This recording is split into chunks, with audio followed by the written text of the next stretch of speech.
Hello listeners everywhere. Welcome to the Archive of Audio Antiquities, a voyage into the vaults of wonders on the wireless. In a moment, Simon Exton and Ken Moss will be here to speak to you. Hello everyone, and a very warm welcome back to the Archive of Audio Antiquities. I'm Ken Moss. I'm Simon Exton. And this time we are, somewhat belatedly, doing our Christmas special. We're listening to the Big Finish audio compendium, Blood on Santa's Claw, and Other Stories.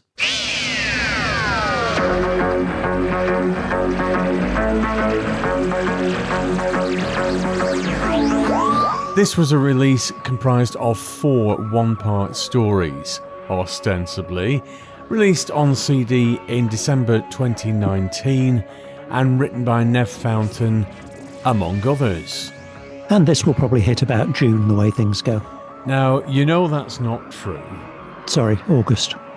Thank you.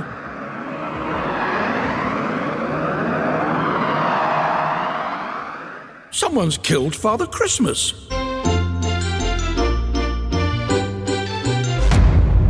So, there it is. We give you a chance to fully interact with your children at any age.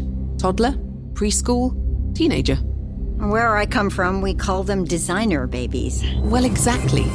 Why worry about arguing with your offspring in future years when you can choose a more agreeable child? There! Stop, accursed villains! Damn it, we're cornered. And this gun can't punch through solid rock. Any ideas? Give ourselves up? Would you like a nibble? No, thank you. Would you like a nibble? No, thanks. How about now? I said no. I thought you might have changed your mind.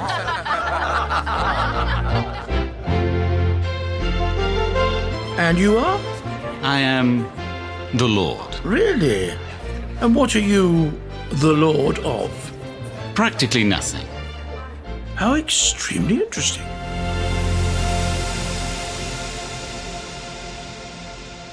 We're going to go through each story in order, and the first one is Blood on Santa's Claw by Alan... Really? Was it not enough that I had to listen to the things? No, we are going to go through them in order. We're going to review these properly. First story is Blood on Santa's Claw by Alan Terrigo. Ha ha ha, ha ha ha ha, ha ha ha. I hadn't heard of any of the others either. Unsurprising, as we'll come to. The Dr. Perry and Joe land on the planet Naxios, where they discover the body of Father Christmas. Who killed him? The strange individuals dressed in Shakespearean costume, or the talking animals wearing waistcoats digging in tunnels? It was all right. There was a massive crowbar for the title that didn't make any sense other than a reference back to the film Blood on Satan's Claw. I did quite like the idea of psychotic reindeer, but The Wind in the Willows didn't really work. It was a bit too uber cutesy, and is Wind in the Willows really a thing these days? I mean, it was old-fashioned when I was a kid. Well, yes, and one thing I don't particularly care for in Doctor Who is fantastical elements. So all this talking animals or parodies of Earth fiction, I've never really got on with it. It was all about... Actually, what was it all about, this first part? It was miners, and the moment they said that, my immediate image of all the cutesy little animals was Vega Nexus, and I never managed to shift that from my head. Was what, sorry? The little minery alien in Monster of Peladon. Oh, of course. The thing that was supposed to look like a mole or something. I'll be honest, my attention was really wandering for this one. It was dull. There was quite a nice vignette in there somewhere, but even though it was only half an hour long, it was flabby. See, another thing I've got to be honest about, I don't really enjoy these occasional Big Finish compendiums. Now, spoiler alert, kids, this isn't a compendium. It's actually a 4-part story masquerading as 4 one-part stories. Or even 2 one-part stories and 1 2-part story. Sort of, although they've tried to link in The first, it doesn't matter. No, I mean, the second two were very definitely two halves of the same story. Now, the final episode might have brought back in connections from the first two stories, which were one-parters. But the second half was very definitely a two-part story. It was all set in the same location. There was a cliffhanger, the whole 9 yards. Each half might have had a different writer, but they were writing two halves of the same story. Well, just on that, again, spoiler kids, it's all the same writer. It's Nev Fountain with a series of pseudonyms. The writer of the second part is called Sue Denham. The writer of this one is Alan Terrigo, which is a play on An Alter Ego. And I Wish It Could Be Christmas Every Day was written by Andrew Leas. Leas. Oh, for fuck's sake, what's the point of that? What on earth is the point of that? I mean, it's not like he's so well known as a writer that anybody's really going to care. What, Nev Fountain? Oh, he is. Take it outside the Doctor Who universe. No, he isn't. Oh, on Radio 4, he's very well known. Not for Doctor Who. Yeah, he's done a bit. In fact, quite honestly, I'm surprised he's still on board, although that may be because he's dating Nicola Bryant. But no, he's had a good career outside of Doctor Who. And he's good at what he does. I have to say, his career on Dead Ringers I've found quite good. In fact, I once saw him in person and asked him to write more of them when it was dying on its arse on TV, bring it back to radio, and thankfully they did. But this one was all to do with religions, basically religions battling each other. There was a lot going on in this story, and I didn't really engage with any of it. Whereas I thought that there was almost no plot to it. It was just a pure setup of circumstance, and then it was a pop with one bound, they were free. Well, that was where I was going with that. There was a lot going on with it, but they weren't hung together very well. This was by far the most dull of the four. I really, really struggled to even keep listening to it, to be honest. I didn't enjoy this bit at all. Yeah, I'll give you that. But thankfully, it does get better. It does, and then it gets worse. The second part is called The Baby Awakes by Sue Denham. The Dr. Perry and Joe visit the Ishtar Institute, where the term designer babies takes on a new and sinister meaning. Will our heroes survive Christmas Day? Spoiler, they do. One thing I forgot to mention about the first part is it introduces a new companion, Joe. And unlike most companion entrances, he turns up fully formed, and there's a backstory that is kind of hinted at, but I'd assumed that he was one of the new Big Finish companions, but I looked it up and he isn't.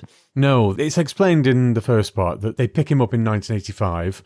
The end. You don't get any further information until a bit further into the story, the episodes, which again is a nice touch. I will say this much, and I have said it before, Big Finish do try doing new things. They don't always land, and regrettably, it was blindingly obvious where this was going by the second part. Yeah, I mean, I actually hate these Big Finish one-story companions. And it's I've got my little bit of Doctor Who history because I've invented this brand new companion, despite the fact that it's basically a guest cast. Calypso Jones was the same. Yeah, but Calypso Jones was dropped in there as a virtue signalling signifier. We'll skim over that. And Joe, to a large extent, is a Mary Sue. I've got to be honest, I've never really got that expression. Mary Sue, it's where you insert yourself into the narrative. It's basically I am writing myself into this as somebody with a different name. I don't know with this. I can see what the attempt was here. Okay, a wannabe Mary Sue. Because it was, here's somebody who is cool and hip and laid back and wanders around the universe in a leather jacket looking for the next party. And let's face it, no Doctor Who fan is like that. They may want to be like that. Some may think they're like that, but realistically, no Doctor Who fan is like that. That is true. The actual bones of this story, I have to be honest, there's a good story idea in here that they could have actually padded out to 4 episodes. Yeah, absolutely. This was the only interesting story in the entire thing, and it deserved to breathe. It deserved a full 4 episodes. Because basically they land at this institute, and there's no real reason given for it. If there was, I didn't see why. Basically, they start wandering around looking at what's going on, and they're designing babies. So you get no, they met that woman when they first arrived, if you remember, and she was saying that she remembered everything that went on at the Institute, and so the TARDIS team decided to infiltrate, with Joe and Perry being the prospective parents, and the Doctor turning up as the busybody uncle. To be honest, it wasn't particularly well explained even when you got to the end of it. But no, there were a few things where this designer baby turned killing machine basically buggered up what they were all trying to do, because she came in and was trying to off the scientists behind it, even though that wasn't what they'd agreed. It was a nice idea, but the execution was a mess. And I think it was a mess because they were trying to cram quite a complex idea into a single episode. Yeah, I'd agree with that, because it wasn't very scientifically balanced. And what I have to say, in terms of cramming it into a single episode, I did like the fact that they stuck to standard episode lengths rather than flabby things like The Secrets of Det Sen, where, oh yeah, we're doing it the way they would have done in Hartnell's time, but the episodes last 40 minutes. Oh, I don't know. There were a few of them that were over half an hour. That was one of the things I was going to comment on. I wish that they'd be disciplined in episode lengths. There's two reasons for that. One, I think they will be easier to sell. So Radio 7 as well as Radio 4 Extra, I'm sure it will be a lot easier if you had a ready-made series just to go, rather than having to trim each one and tailor it to radio. Two things about that. Firstly, one of the biggest problems with Big Finish is that they don't have to tailor anything for sale, because they have a ready-made audience who will just lap up everything. And it means that they don't have to do any quality control or significant editing or whatever. It's just, that sounds marvellous, and there's a part in it for Nick Briggs, so obviously it's perfect. Go ahead and make it. He's not in this one. I know he's not in this one. I was quite surprised by that. Presumably it's quite an early one. No, this is December 2019, this. Oh, was he off recording 18 Dalek Empire specials or something? Long past. I don't know what he was doing at this point, actually. It won't have been any different from any of his other performances. And the other thing is, there's no impetus for quality control in terms of the writing. And particularly if you've got somebody who is a fan name, then it's sort of, oh yes, marvellous, darling. Your latest idea is a work of genius. Wah, wah, wah. Get the Aldi Plonk out. See, I gather, I could be wrong in this, but I gather there's been a conversation at some point between Paul Mars and Nick Briggs, and Paul Mars was very much a screw this story down. Let's, whether they like it or not, get a good, solid story screwed down in a direction. I understand, I could be completely wrong about this, but I understand the general gist was, no, bang out regular releases, get more titles on the shelf. And in this instance, I mean, I'm not 100% on board with Paul Mars' Doctor Who. There's been some flashes of it that I've really, really enjoyed. So Scarlet Empress, I really enjoyed that, I remember. No, I hated all of his novels, but I have enjoyed all of his audio stuff. Well, that was what I was going to say, yes, the audio stuff. The Wormery, that I enjoy. Wormery's brilliant. Stones of Venice, I love. And even, which I think is lovely Christmas listening, The Stuff of Nightmares. Don't know it. Very first episode in the Hornet's Nest series. Oh, I hated Hornet's Nest. It's a very, very different Doctor Who.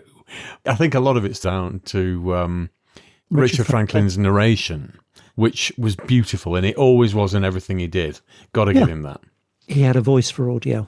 That's not saying he had a face for audio. I think that would be unfair to him, because he was cast as the sort of quasi-romantic lead in season 8. But he had a gorgeous voice on the radio, and his companion chronicles sound lovely. Oh, they do. They do. And the thing that has really sold Big Finish over the years, well, the thing that sells Big Finish over the years is the fact it's named Doctor Who, that they can plaster all over it and they could sell any old shite and people would buy it. But the thing that has made the quality is the way things sound. The scripts may be shite, but the professional actors will go in and they will give it their all and then a bit more, and it will sound gorgeous. Might make no sense. It might be an absolute pile of drivel, but it will be a gorgeously sounding pile of drivel. And Richard Franklin was well in with that lot. His narration sounded wonderful. It didn't make Hornet's Nest listenable, but it sounded wonderful. I could listen to his voice endlessly. I thought he was perfect for it. One thing I did notice was this was at the sort of starting period of Colin Baker's voice starting to sound all of a sudden older. And just with the way that, certainly his S's, says me with my soft S, but they started to sound like he was that's what you get for sitting at a desk all day. I'm going to put that in a fucking Christmas cracker. He's either got dentures or he's lost a tooth. Because all of a sudden, his voice hasn't really changed since 1986. And then all of a sudden it changed. And this was about the period. I noticed when we did the Lovecraft invasion, that was by far not the worst thing about it. But by that point, his voice sounded very like there was a gap in his teeth. Not a criticism. I mean, the guy is now, at the time of recording, I think he's about 82, 83. I'm surprised he can still be arsed. But well, isn't Sylvester McCoy taking a fairly giant step backwards? I don't know enough, but from talking to people recently, it sounds like... I mean, he's a millionaire now. He's the first of the Doctors to be a millionaire. Oh, is that thanks to Rob Zombie? Don't know what Rob Zombie is. Who Rob Zombie is? He's an American filmmaker. He's the one that has recently remade The Munsters, which is weird, but wonderfully weird. It'd have to be bloody good. He's done exactly the right thing in that he's taking it in a completely different direction. I absolutely loved the film, but I really like Rob Zombie's films. I mean, things like House of a Thousand Corpses, I think is a fantastic film. I think actually it's more to do with Lord of the Rings. Was he in Lord of the Rings? Yeah, he was Radagast the Brown. You might as well be saying he was... That's a lie. I think he was in the Hobbit films. But yeah, I think that's where he That'll do it. Finished off his pile. Yep, he played a manservant who gets turned into a bat in The Monsters. It's a fun film. Try it. Within 20 minutes, you will know whether you're going to love it or hate it. There is no halfway measure. It's either you get the take on it, you get the aesthetics, and it's marvellous, or what the fuck are they doing? I will give it a go. But moving softly on, I wish it could be Christmas every day. A Christmas party that's been going on for 3 years. Strange silver robots who guard the Christmas decorations with lethal force. What is the secret behind the festivities on Tate Galactic? And by the time you get to the end of the episode, who cares? Again, I thought the setup for this was quite good, and I didn't see the twist coming. The idea behind this is that it's a Christmas party that's been going on in the 59th century for 3 years and counting. By the twist, you mean the fact that they're all werewolves, or the fact that Joe is one of the werewolves? No, the fact that the Christmas party is actually a giant prison that none of them can get out of. And having heard the same Christmas music... I worked that out within about 5 minutes. You beat me to it, I'm afraid. I did not see it coming. You see, I have the advantage because for Extremos, we are currently talking about doing They Came From Somewhere Else. And that's exactly what the story of that is. It's a bit more involved than a party, but it's basically a kind of high-tech prison. This has been done a lot of times. It really is not original at all. I'd worked out that was what was going on pretty much from the moment the robots were doing the "you cannot move the Christmas decorations." It was very much, this is entirely enforced. So you've said this quite a bit, and you're more versed in a lot of fiction than I am. So I think some of these stories really are tailored towards, which Doctor Who has never shied away from doing, tailored towards people like me who don't know these stories, and they can get away with cribbing them. It's certainly not a new idea. Please stand up, Terence Dicks. Well, the classic is Philip Hinchcliffe, whose entire era was basically every Gothic horror trope ripped off. And it works brilliantly. Yeah. So, as an idea, I'm not surprised it's been ripped off because it's a good one. And I didn't see it coming, and I thought it was a nice twist. And I don't have a problem with the fact that it was a ripped off idea from something else, because very little is original these days. Well, there's only so many ideas to go around. But we get a backstory as to how Perry and Joe met, and it turns out, of all things, to be at a Top of the Pops recording in 1985. The Doctor was off doing something, it left Perry behind, and she went to enjoy herself at BBC Television Centre for some reason. Met Joe, let's go for a drink, smiles happy day, come aboard the TARDIS, let's shag. There were some good performances in this, but the one thing that struck me was, right towards the end... We're political prisoners. This is a prison. Didn't you know, Doctor? No. Right, get in the TARDIS. Come on, I'll free you all. He's not a fucking clue what they've done. But they're prisoners, they must be free. And gets through to the President of Earth, who says, why are you working with these monsters? And then suddenly she's cut off. And that should be a big warning signal.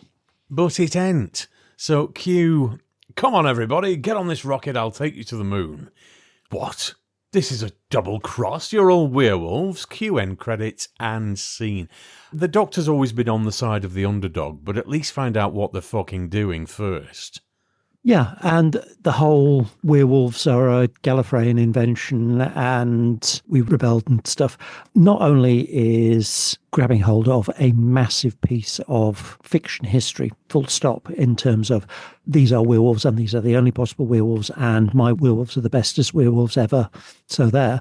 It's also kind of pissing on Big Finish's own internal continuity if they take any notice of that at all, because it doesn't tie in with Loop Guru. No, nothing of the kind. And for all there are people at Big Finish who bang on about how they're part of the canon and they're careful about it, to do something like this that is directly contradictory of one of their earliest things, it's a big two fingers up to that concept. Which brings us on to the final part of this tetralogy, Brightly Shone the Moon That Night by Nev Fountain. The TARDIS crew encounters a shameful secret of the Time Lords. History has been rewritten, and this time it's all the Doctor's fault. Surprise, surprise, all the stories are linked. Woohoo! Yeah, because nobody saw that coming. I really wanted to like this. The bit with Mr. Toad in his car in the final episode made no sense whatsoever. The whole we'll turn up in a cloaked spaceship and dock onto the airlock, so as soon as you open the door, then we're here and waiting for you, and it's all the people from the previous episodes. But where does this whole run along the riverbank, come and shelter in my cottage, you got hit by Mr. Toad's car because he's a crap driver, where does all that fit into this is a cloaked spaceship? At that point, we already knew that they were all sort of cobbled together, surgically altered people to look like Toad and Rat and Moley and all of those. So why do you need the Tales of the Riverbank lookalike for Perry to run along and get hit by Mr. Toad's car? And in the meantime, there is no explanation at all about how Joe ends up tied up. That bit really didn't make sense. And that's in a story where an awful lot of it doesn't make an awful lot of sense anyway. That's my beef with it. That's the problem with one-part stories. Because some of the characters in part 1 only reappear in part 4 as a tie-in. You didn't care for them enough in part 1. You certainly don't care for them or remember anything about them by part 4. And you're supposed to be all emotionally involved with them, and you can't be. It's just too fragmented. So if this had been characters that had been woven through a 4-part story, perhaps you would have some degree of empathy, sympathy, feeling for these characters, but you don't give a shit. They could all get nuked and they could fly off in the TARDIS. You wouldn't give a shit. Yeah, it's like Big Ben Josh turning out to be the emotional heart of Crawls of Axos Part 4. Nobody would care. No. And the other thing is there was some phenomenally lazy fact check. Well, there was no fact checking at all. There was a whole conflation of Quicksilver and Silver, and they're very different things. They're entirely different elements. Quicksilver is mercury. Silver is silver. Chemically, other than their metals, there's not a massive amount of correlation between the two. And it just seemed as though it was so, well, this has got the word silver in it, so therefore it'll do for werewolves. Well, I wouldn't particularly care for any jewellery made of Quicksilver. Well, it'd be in your boots. And the other thing is the epidural gun. And this really irritated me because whoever the fuck wrote it, had obviously heard that an epidural was a kind of anaesthetic and ignored the fact that it is very specifically a kind of anaesthetic that means you can keep the patient conscious. Unless you massively fuck it up, an epidural doesn't make you unconscious. Whereas this epidural gun suddenly is a stun gun by a different name. And 3 seconds on Google would have told him the answer to that question. And whoever was editing this, whoever was directing it, didn't bother asking the question either. So it's just incredibly lazy writing. And the kind of thing that if you actually know what an epidural is, or if you actually know what Quicksilver is, pulls you right out of the narrative. And in the end, they defeat the werewolves by putting it in orbit near the moon, which has got some magic box in it that helps the werewolves from Gallifrey regenerate, and spins the spaceship round and round and round. So every time the window looks at the moon, the wolves regenerate and then regenerate again when So basically turning the moon into Vianesium. Basically, yes, until they run out of regenerations and die. Poof, the end. I can't say I enjoyed this. I don't like anthologies. I don't think they work. I would have rather they'd focused on one idea. The Designer Babies idea would have been a good one. Focus on that. Other than the title, there is nothing Christmassy about this. Every Christmas reference is massively crowbarred in. Certainly for the Designer Babies one, yes, it's one scene right at the beginning. The rest of it's got nothing to do with it. Well, it's scenes going through because there are the bit where the werewolf babies turn into werewolves at the age of 15 is the Christmas scene, so that's in the middle. But what was there Christmassy in the first episode? It is Santa Claus turns up, the Doctor does a bad Santa Claus impersonation, and it turns out the murderer is Rudolph. Yeah, crowbar. It is massively crowbarred in. The biggest one is the Christmas party in part 3, which isn't a Christmas party. But I don't think there's a reference at all in part 4, unless I missed it. Well, part 3 and part 4 are basically continuations of each other. There's the whole get the Christmas tree, take off the baubles, and there's a spear that I want you to use to stab the Doctor, and the would you like a nibble robot. Actually, the would you like a nibble robots as prison guards, I kind of liked, but I mean, it's not an original thing. Should we rate this in earworms? This is the song that never ends. Yes, it goes on and on, my friends. I was bored by chunks of it. It rarely got above a meh, but there were some nice performances. Bits of it sounded quite good, and I quite liked the concept behind episode 2, so I'll give it a 5. Yes, it's a 5 from me as well, exactly, for all those reasons. It's not one I'll be racing back to, but there were flashes of it that were quite good, and it's just a pity that some of the ideas in here were wasted on one-parters. And they'll continue singing it forever just because. So it's time for Podcast of the Week.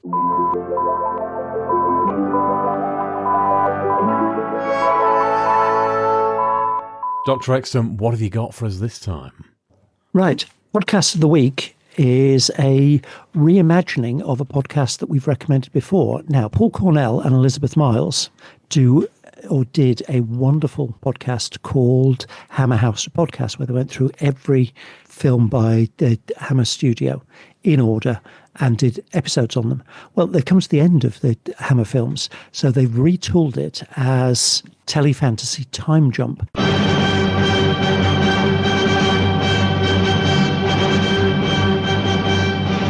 What they're doing is they're doing a British telefantasy series per year from 1953. So they're starting with the Quatermass Experiment, and then each year going forward, they will do a British telefantasy series from that year.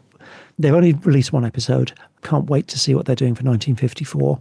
I think that is very well worth a listen to anybody who listens to the kind of shite we put out.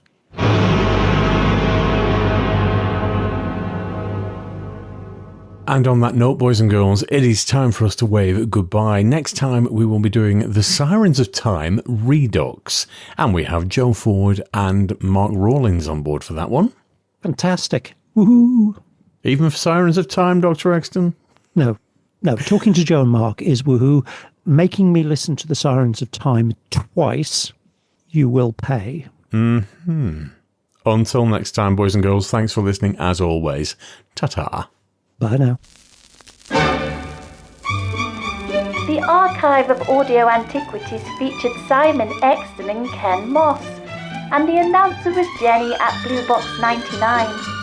All featured soundtracks are the property of their respective producers, and no infringement of copyright is intended. Title music was by Edward White, and the programme was produced by Maverick Productions. For more information, please visit maverickproductionsuk.blogspot.com or find us on social media.